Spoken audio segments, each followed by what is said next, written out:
आज हम बात करेंगे क्वांटम इंटेंगलमेंट के बारे में। ये क्या होता है, इसके पहले मैं आपको कुछ चीज़ें बताना चाहूँगा न्यूटन्स की कुछ थ्योरी के बारे में, जो कि न्यूटोनियन नाम से फेमस हुआ था। उनका थ्योरी क्या था, देखिए लेट्स अज्यूम, ऐसा होता नहीं है पॉसिबली, लेकिन मैं आपको बताना चाहूँगा कि उन्होंने एक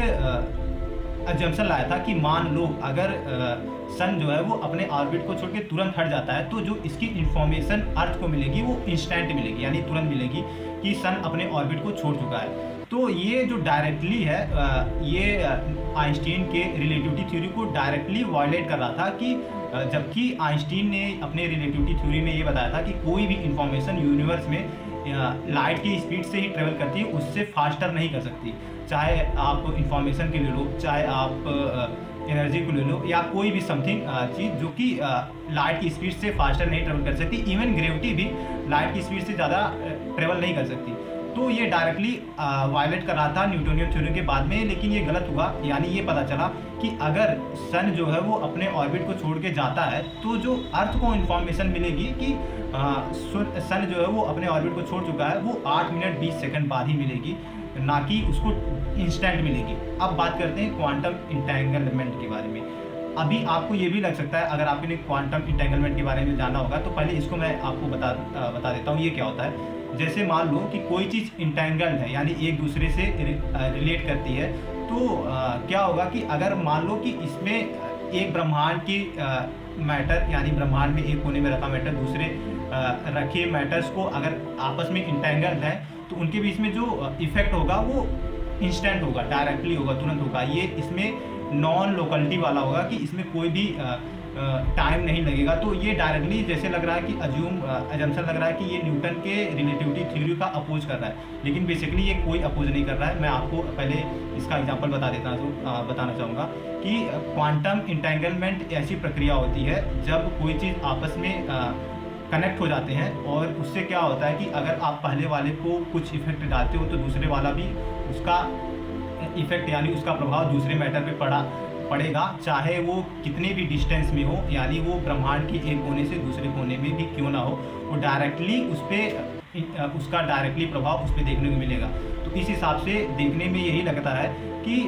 आइंस्टीन का जो थ्योरी है कि कोई भी इंफॉर्मेशन लाइट की स्पीड से ज़्यादा नहीं चल पाएगी, तो ये तो क्वांटम इंटेंगलमेंट में हो रहा है कि डायरेक्टली अपोज हो रहा है, यानी उसका डायरेक्टली इफेक्ट दूसरे पड़ रहा है, यानी कि कोई इंफॉर्मेशन चीज़ें को शेयर कर रही है। यानी कि अगर दूसरा,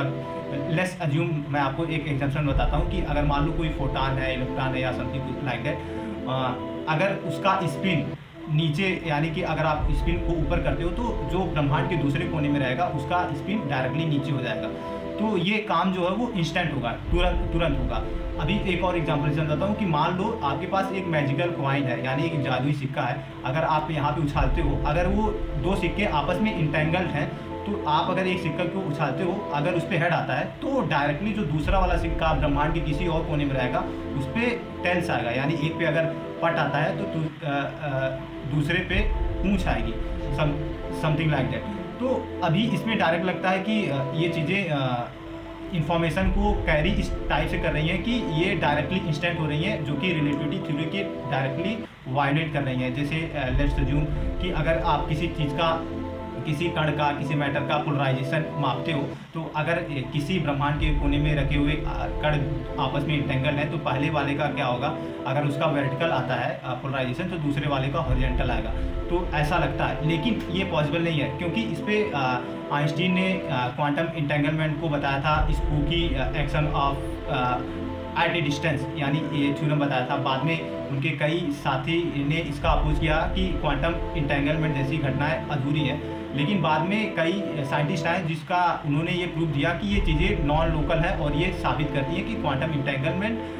वास्तव में ये चीज़ें होती हैं। तो ये कैसे सापेक्षता यानी रिलेटिविटी थ्योरी को डायरेक्टली अपोज नहीं करती, इसके बारे में बता दूंगा। देखिए क्या होता है कि अगर आप क्वांटम मैकेनिक्स पढ़े होंगे, तो आपको पता होगा कि मैटर्स, यानी कोई भी मैटर्स का सुपर पोजिशन, हर एक मैटर सुपर पोजिशन में होता है, यानी कि बहुत सारे मैटर सुपर पोजिशन में होते हैं। सुपर पोजिशन क्या होता है? सुपर पोजिशन यानी कि किसी भी मैटर का एक ही टाइम पे कई सारे पोजिशन होना, ये सुपर पोजिशन कहलाता है। जैसे मान लीजिए आपने सिक्का उछाला, कोई भी चीज़ें, यानी अगर आप रैंडम चीज़ें कर रहे हो, तो कोई भी सिक्का उछाला, आपको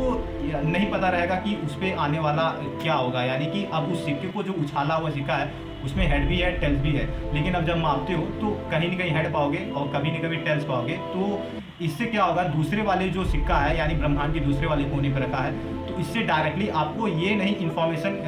कैरी कर पाओगे कि आने वाला क्या चीज़ रहेगा, यानी इन्फॉर्मेशन डायरेक्ट आप भेज नहीं सकोगे। ये चीज़ें जो होती हैं वो रैंडम होंगी, ना कि आप इसको कंट्रोल कर पाओगे। तो इस हिसाब से जो रिलेटिविटी थ्योरी है वो कहीं कहीं साबित होती है कि ये चीज़ें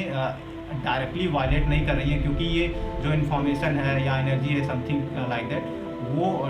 चीज़ें रैंडम होती हैं, आपस में को रिलेशन भले है लेकिन वो चीज़ें रैंडम होती हैं, ना कि आप किसी क्वांटम इंटेंगलमेंट के जरिए किसी इंफॉर्मेशन को डायरेक्टली ब्रह्मांड के एक कोने से दूसरे कोने में इंस्टेंट भेज पाओ।